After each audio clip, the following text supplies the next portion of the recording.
میرے واجب احترام برادران عزیز، سامعین حضرات اور بزرگان دین،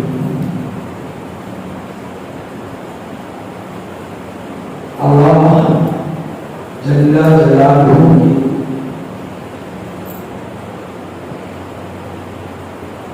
اللہ جل جلالہ کے مبارک کلام، مبارک کتاب،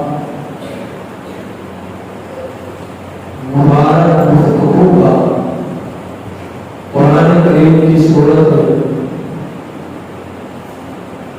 اور اللہ کے رسول صلی اللہ علیہ وسلم کی ایک عدد مبارک حدیث مبارکہ آپ حضرات کے سامنے تلاوت ہوئی۔ قرآن کریم کی ایک آیت کریمہ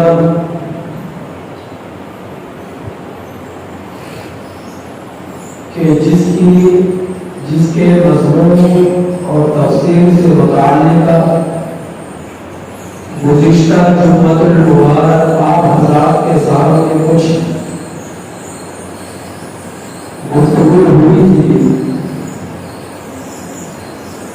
تو اسی گفتگو کو سامنے رکھ کر قرآن کریم کی اسی آیت کریمہ کا سہارا لے کر اور آخرت کی فکر آخرت سے متعلقہ اور دنیا کے غم پریشانیاں اور دکھ پر صبر کرنے سے متعلقہ آپ حضرات کے سامنے گفتگو کرنا چاہوں گا۔ قرآن کریم کی آیت کہ جس کا میں نے گزشتہ جمعۃ المبارک سہارا لیا اور آپ حضرات کے سامنے گفتگو کی، وہ آیت ایسی اعلیٰ عظمت و عرفہ والی آیت کریمہ ہے کہ جس کی تلاوت کرنے کی بنا پر انسان غموں سے محفوظ ہو جاتا ہے، سفر میں بڑے تو حادثات سے محفوظ ہو جاتا ہے، حجر میں پڑھے تو غموں سے محفوظ ہو جاتا ہے، بیماری میں پڑھے تو میرا رب اسے شفا عطا فرما دیتا ہے، حاسدین کے حسد سے بچاؤ کے لیے پڑھے تو میرا رب حاسدین کے حسد سے حفاظت فرما دیتا ہے، جنوں کے مکر و فریب سے نقصانات سے بچاؤ کے لیے پڑھے تو میرا رب جنات کے شرور اور فتن سے حفاظت فرما دیتا ہے، مصائب سے حفاظت فرما دیتا ہے، اور اگر مال کے تحفظ کے لیے پڑھے تو میرا رب مال کی حفاظت فرما دیتا ہے، کاروبار کی ترقی کے لیے پڑھے تو میرا رب بال و بتا میں فراوانیاں عطا فرما دیتا ہے۔ غرض یہ جس نیت سے آپ قرآن کریم کی اس آیت کریمہ کی تلاوت کریں گے، میرا رب اسی نیت کے مطابق آپ حضرات کی پریشانیوں کو بھی دور فرمائے گا، غموں کو بھی دور فرمائے گا، حادثات سے بھی حفاظت فرمائے گا، مال و متا کی بھی حفاظت فرمائے گا، جان و مال کی بھی حفاظت فرمائے گا، عزت و آبرو کی بھی حفاظت فرمائے گا۔ غرض یہ میرا رب آپ کے غموں کو درجات میں تبدیل فرمائے گا اور خوشیوں میں دوام عطا فرمائے گا، حادثات سے حفاظت فرمائے گا۔ وہ آیت کون سی ہے؟ وہ آیت الکرسی ہے. وہ آیت الکرسی ہے کہ جس کے صبح تلاوت کرے تو شام تک حفاظت، شام کی تلاوت کرے صبح تک حفاظت. اور میرے رب کے نبی کا یہ ہمیشہ تعامل رہا دیگر اعمال کے ساتھ کہ جب نبی کریم صلی اللہ علیہ وسلم رات کے وقت بستر پر تشریف لاتے آرام کے غرض سے تو سونے سے قبل سورۃ الملک کی تلاوت کرتے، چار قلوب کی تلاوت کرتے، آیت الکرسی کی تلاوت کرتے اور پھر اپنے ہاتھوں پر پھوٹ مارتے اور ان ہاتھوں پر سر کی پیشانیوں سے لے کر پاؤں تک پھیر لیا کرتے، آگے بھی پھیرتے، بدن کے پیچھے بستر پر پھیرتے، دائیں طرف بھی پھیرتے، بائیں طرف بھی پھیرتے، چہرے پر پھیرتے، پورے بدن پر پھیرتے. اور اللہ رب العزت اس کی وجہ سے ہر طرح کی آفات و بلاؤں سے حفاظت فرما دیتے ہیں. یہ آیت کرسی ایسی آیت ہے کہ اگر آپ اسے ہر نماز کے بعد پڑھیں تو آپ اور جنت کے درمیان صرف ایک چیز کا فاصلہ ہے اور وہ چیز ہے، وہ رکاوٹ ہے موت. موت آئی تو جنت کی کھڑکیاں مناظر کھل گئے. موت آئی، آخرت کے پردے ہٹ گئے، جنت کے نظارے آنا شروع ہوئے.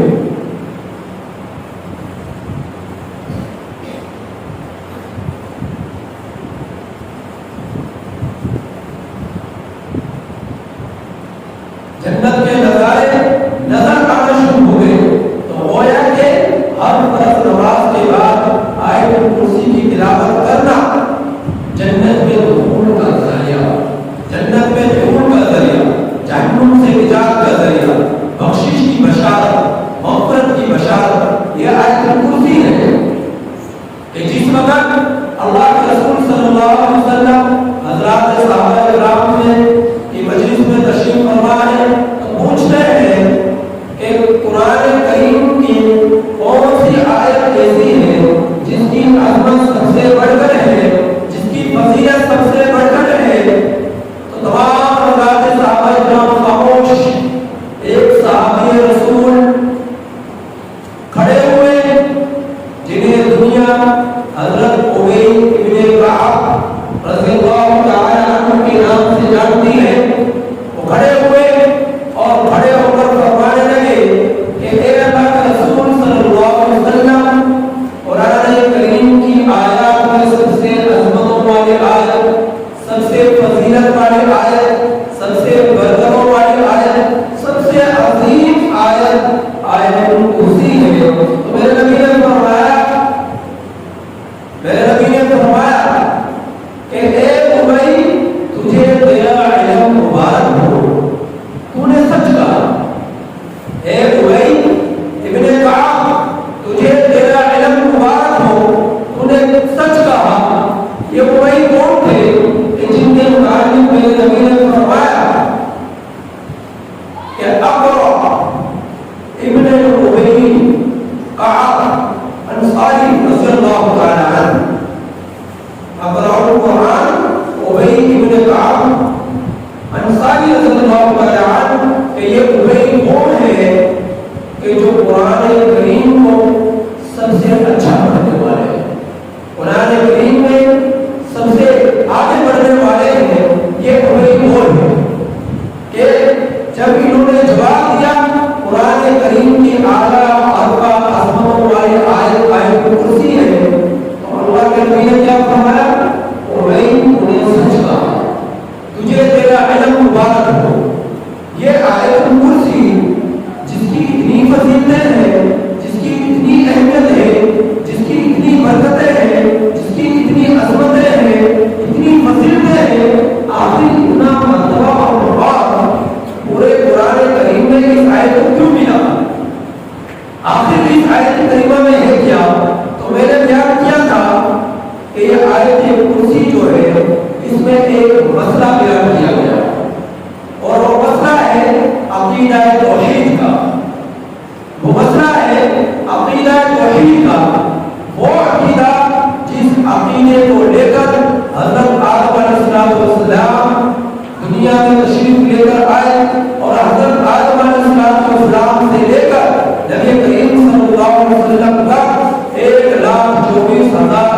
السلام تشریف لائے، حضرت نوح علیہ السلام تشریف لائے، حضرت موسیٰ علیہ السلام تشریف لائے، حضرت ابراہیم علیہ السلام تشریف لائے، حضرت اسحاق علیہ السلام تشریف لائے، حضرت یعقوب علیہ السلام تشریف لائے، حضرت خضر علیہ السلام تشریف لائے، حضرت یوشع علیہ السلام تشریف لائے، حضرت زکریا علیہ السلام تشریف لائے، حضرت حزقیل علیہ السلام تشریف لائے، اور یہ حضرت عیسیٰ علیہ السلام تشریف لائے، اور آخری زمانے میں خاتم النبیین سرکار دو عالم محمد مصطفیٰ محمد رسول اللہ صلی اللہ علیہ وسلم تشریف لائے۔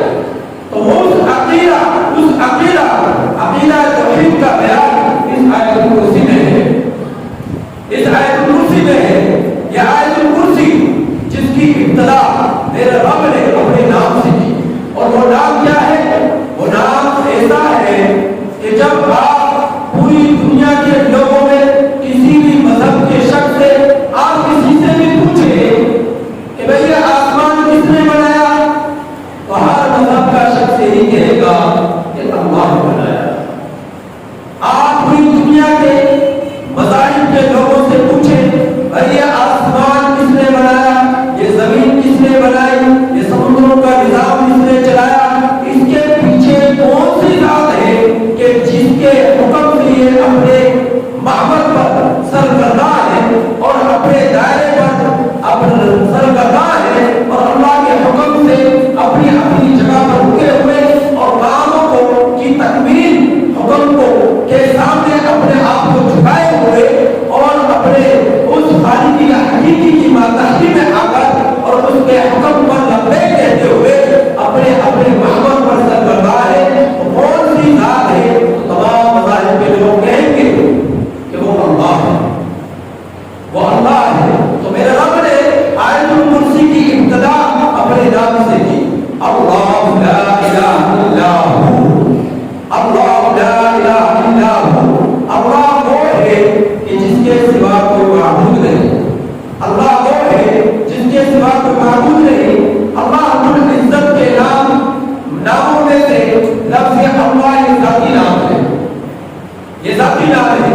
اللہ رب العزت کے ناموں کا ذکر جو صفاتی نام ہے، قرآن کریم کے شروع میں دیکھیں 99 نام موجود ہیں۔ بعض علماء نے 3500 تک اللہ رب العزت کے صفاتی ناموں کا تذکرہ فرمایا، 3500 تک اللہ رب العزت کی صفاتی ناموں کا تذکرہ فرمایا۔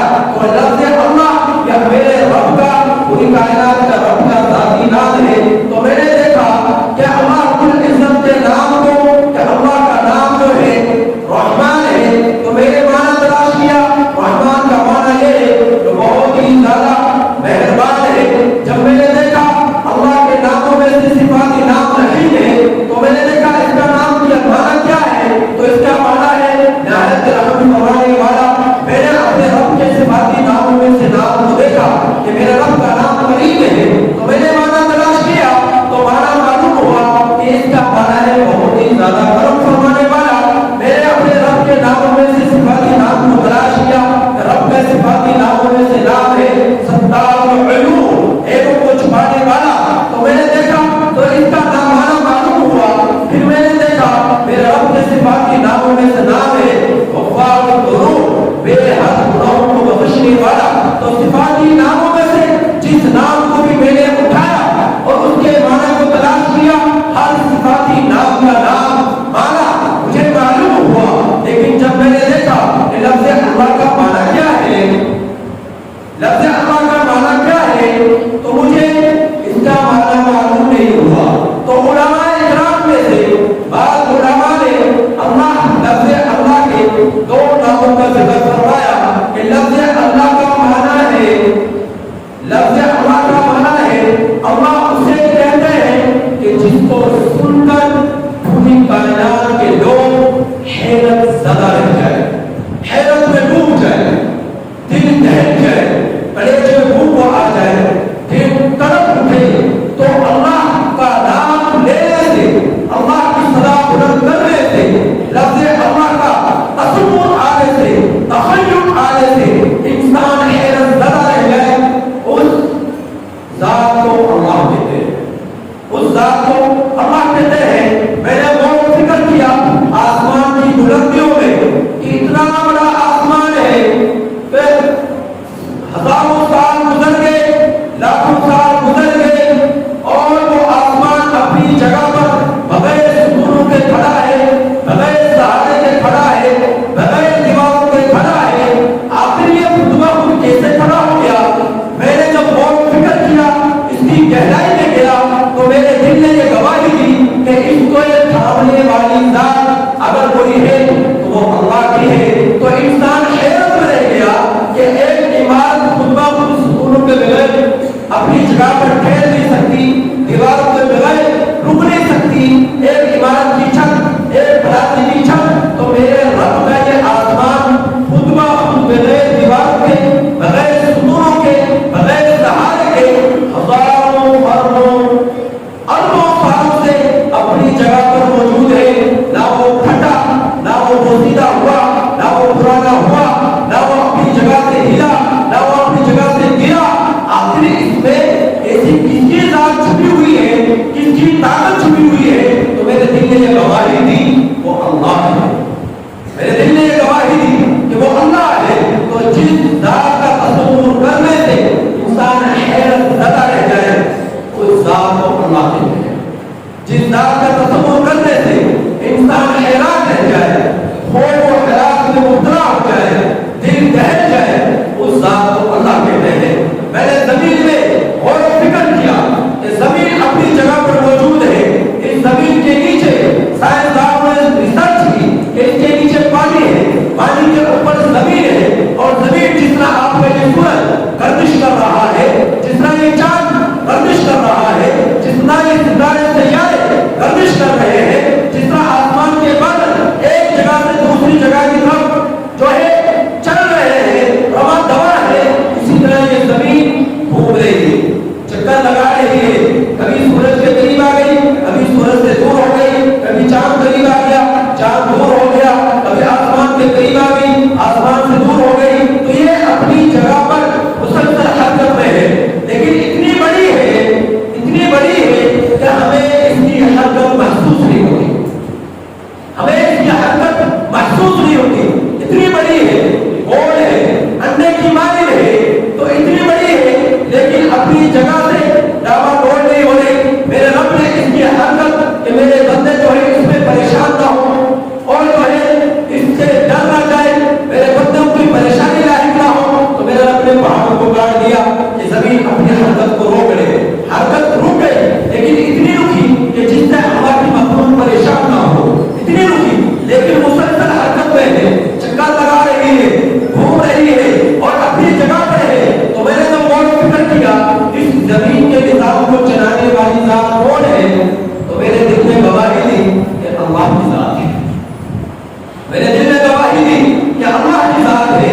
میں نے سمندروں کی موجوں میں دیکھا کہ بڑے بڑے بحری جہاز ہیں، بڑے بڑے بحری بیڑے ہیں، بڑی بڑی کشتیاں ہیں، ہزاروں ٹن وزن کو لے کر وہ کشتیاں سمندر کی بڑی بڑی لہروں میں، موجوں میں ایک جگہ سے دوسری جگہ منتقل ہو رہی ہے۔